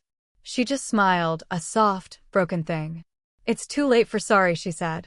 And turned to sit on the throne. But the moment her skin touched the obsidian, it cracked. Veins of silver light surged through the stone, and the mountain trembled beneath them. Kasha's voice rang out from below.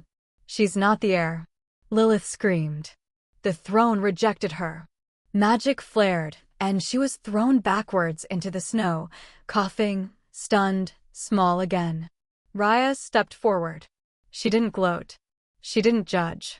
She simply knelt beside the girl who once shared her mother, her home, her childhood, and said, "You always mattered. You just couldn't see it." Lilith said nothing. She closed her eyes. And for the first time, she didn't fight. Chapter 25, The Storm Alpha. The sky cracked open above the north. Lightning forked across the mountains like veins of silver fire. Thunder rolled down into the valley, shaking the pines and stirring the snow in spirals. The gods were watching. Theron stood in the center of the stone circle, shirtless beneath the storm, the old tribal scars across his chest gleaming with rain. The wind howled around him, but he didn't flinch. Across from him, Rowan stepped forward. The elder brother. The heir that had been. The Blade of the North. By blood, Rowan said, voice ringing with ancient right, I challenge you. Ezra stood just outside the ring, his hands clenched behind his back. You don't have to do this, he muttered to Raya. But she stepped into the storm anyway. Theron's eyes met hers once, and only once, but it was enough. Because she didn't look afraid. She looked certain. You're not fighting for a title, she whispered. You're fighting for the wolves who never had a voice. Rowan lunged. The battle was brutal. Rain-slicked and sharp. Two wolves, one driven by duty, the other by silence.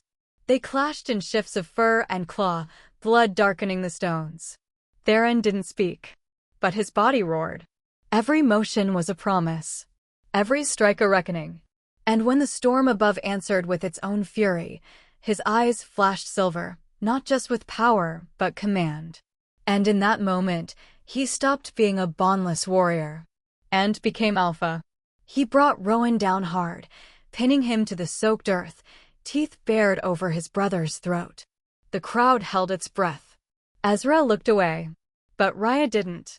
She stepped forward, eyes locked on Theron's trembling form. You don't have to end him to prove you've won, she said softly. You already have. And slowly, Theron released his grip. He rose, bloodied and shaking, but did not look victorious. He looked free. Rowan lay stunned, his chest heaving. But he said nothing, because he knew. He had lost. Not just the fight, but the right to lead. Theron turned, eyes gleaming under the clouds, and walked to Raya. The circle parted for them. The wolves of the north bowed their heads, not in fear, but in recognition. Ezra stepped forward, his voice carrying across the stones. By blood, by storm, and by bond, we bear witness. Theron sank to one knee before Raya. And in a voice hoarse with long-kept silence, he whispered, I vow myself to you. Not as ruler, but as mate.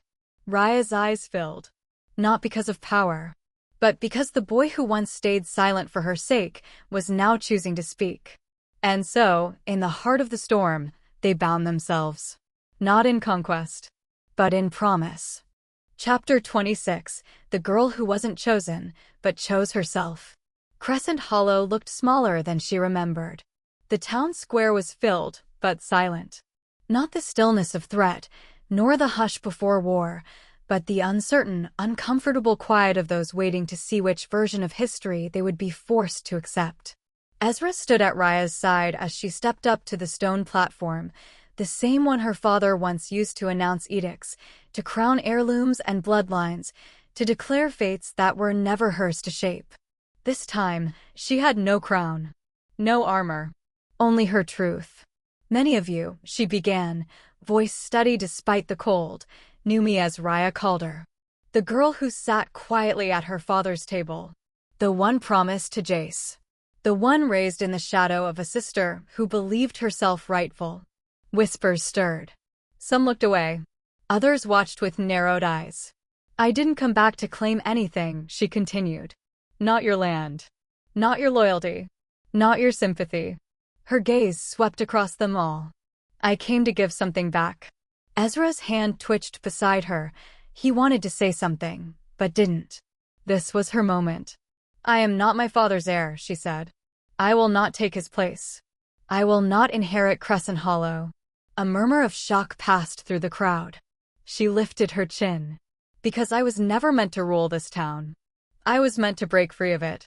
From the back of the square, a voice called, "Then what are you?" She smiled, not bitterly, not proudly, but quietly. I'm the mate of a silent alpha, she said. I'm the daughter of no one and the future of many. I'm the wolf the moon chose to wake. I will not rule from a throne built on bloodlines, she added. I will build something new with Theron in the north. A place where no one is judged by who they were born to be, but by who they choose to become. A few turned their backs. But a few, just a few, lowered their heads. Not in dismissal. In recognition. Ezra stepped forward then. The Moonblood speaks with clarity. Let no one call her a thief or traitor or seductress again. She is no man's shadow. She is her own name. Raya didn't cry. Not until she stepped down from the platform, the old stones no longer beneath her feet. As she walked away, she felt the weight lift. The one she hadn't even known she'd been carrying since girlhood.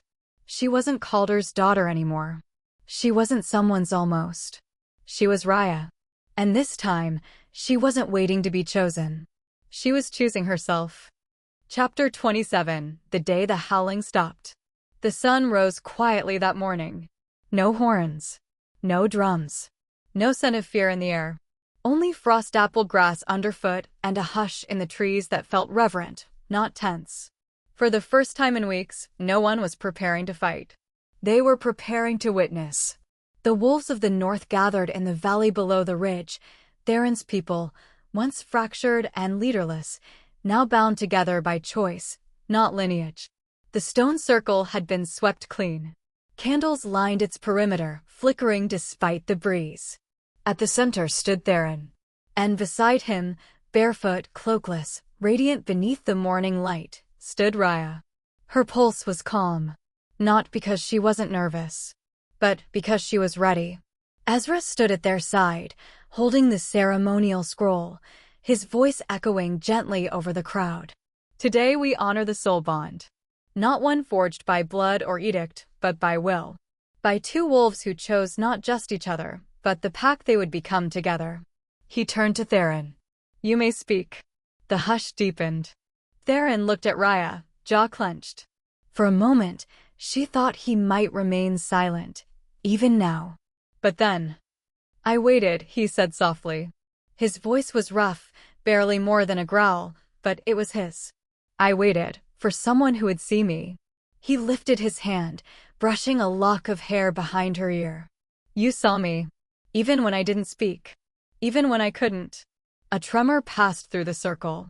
And now, he said, voice deepening, I vow to never look away. Raya's eyes brimmed. And then it was her turn. I spent too long trying to be the right daughter, she said. The right girl. The right mate. She met his gaze, clear and unflinching. But you never asked me to be anything except mine. And that is what made me yours. They joined hands, wrists wrapped with silver twine. As Ezra sealed the bond with a prayer to the moon, a ripple of light passed over them, not from the sky, but from within. The crowd erupted into a low, mournful song. It wasn't a howl. It was older. A sound that carried peace, not power. From the ridge above, someone stood apart. Jace. He watched from the tree lean, hidden in shadow, eyes fixed on the two figures below. He didn't call out. Didn't interrupt. He just watched. And as Raya lifted her gaze, feeling it, knowing he was there, she smiled. Not with longing, but with peace. Because the boy she once loved had helped shape her.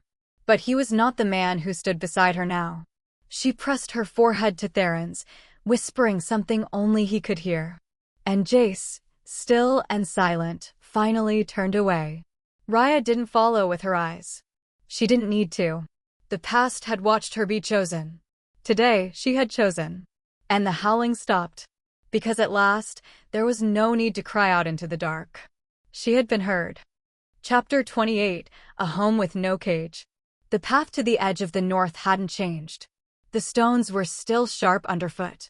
The trees still bowed in the same silent reverence. The wind still sang through the pines in that eerie, ancient hum. But Raya had.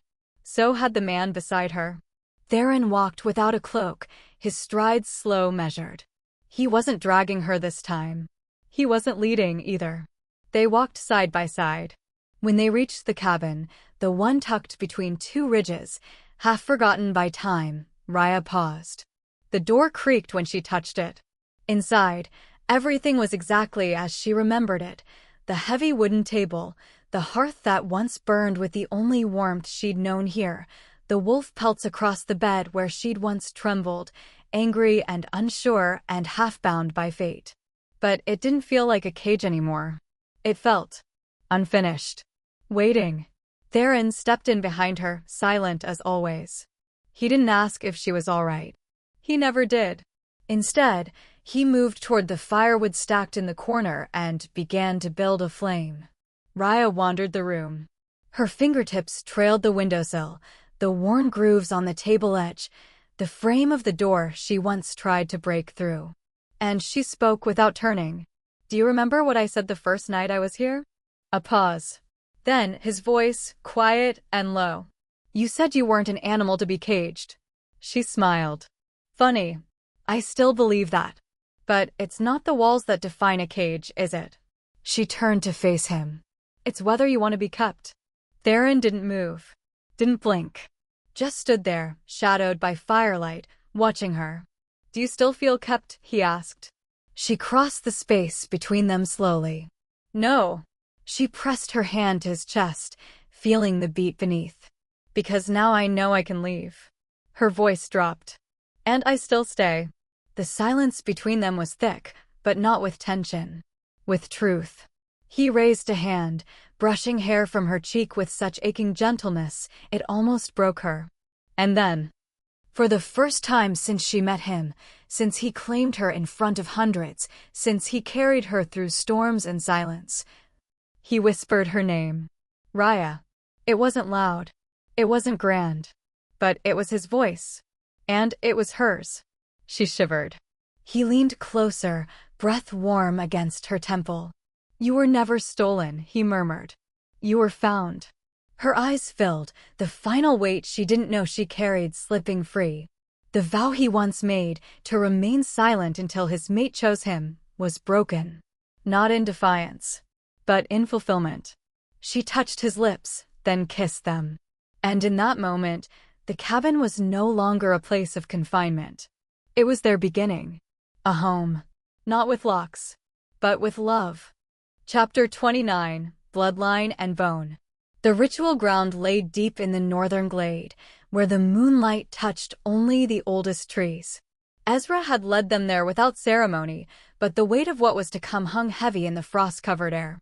Raya stood at the center, cloaked in dark wolf hide, her hands trembling slightly, not from fear, but from the gravity of what she was about to do.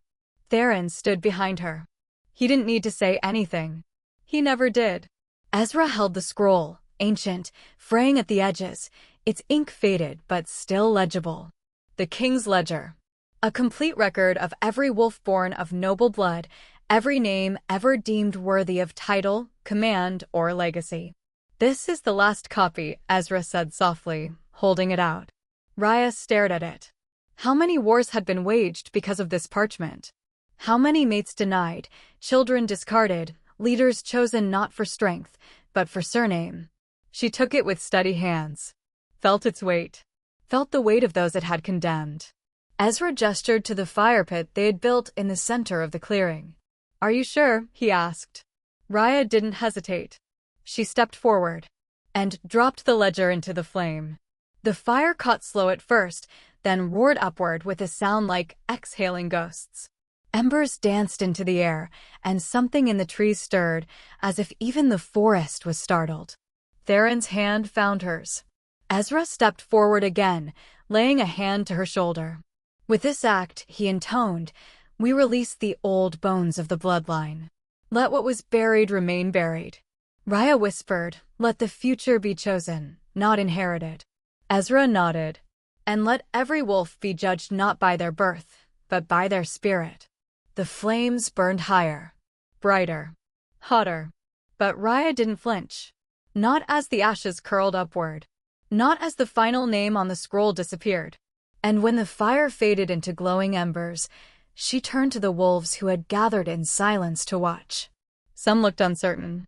Some looked afraid. But many, many looked relieved. "I won't rule because of what I am," Raya said. "I'll guide because of what I choose. And what I choose is all of you. No more hierarchy of houses. No more whispered bloodline curses. Just wolves. Together." Ezra bowed his head. Theron pulled her close, not in claim, but in honor. And in the moonlight that followed, no names were spoken. Only hope. Chapter 30, The Maid I Chose. The moon hung low and full, bathing the ridgeline in silver. Raya sat outside the cabin with a journal open in her lap, the pages catching the light like snow. A quill in hand. Ink on her fingers. Her words still warm on the page. They had no scribes in the north. No official historians.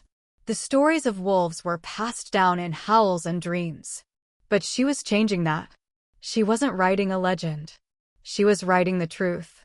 "I was once promised to a boy who couldn't choose me, then claimed by a man who wouldn't speak. I thought my story was about being taken, about being torn between fate and freedom. But I was wrong. This is not a story about being chosen. This is the story of how I chose."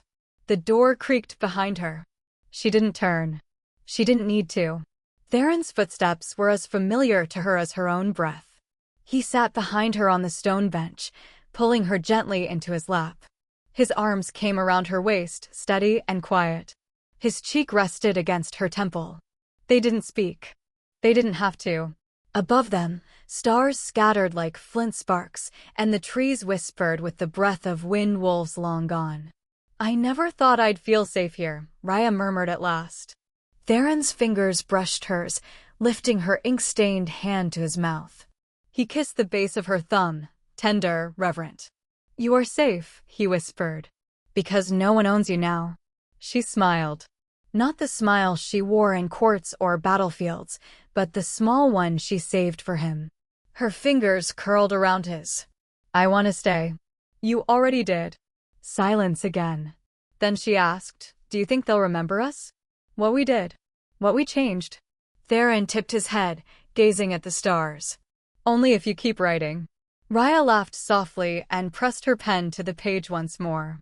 Not as Calder's daughter. Not as the girl who ran from her own engagement. But as the wolf who faced every chain they tried to put on her and broke them. "I was not stolen. I was not claimed. I was found. And I chose." Theron read over her shoulder. When she stopped writing, he pulled her closer. The wind picked up. But this time, there was no storm in it. Only quiet. Only peace. Only the life they built, outside prophecy, beyond blood and on their own terms. Raya leaned into his chest and closed her eyes. And for the first time in her life, she belonged. Not to a name. Not to a house. Not to fate. But to herself. And to the mate she chose.